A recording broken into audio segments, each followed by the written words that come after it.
Hey guys, welcome back to my channel.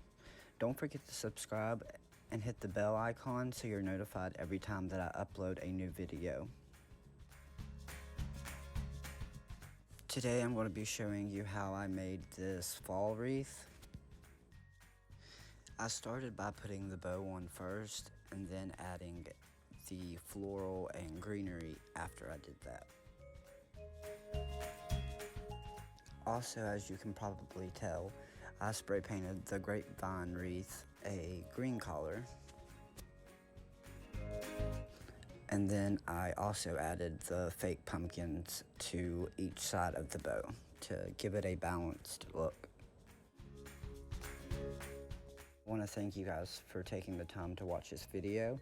If you would give it a thumbs up, it would be greatly appreciated. Thank you guys for watching.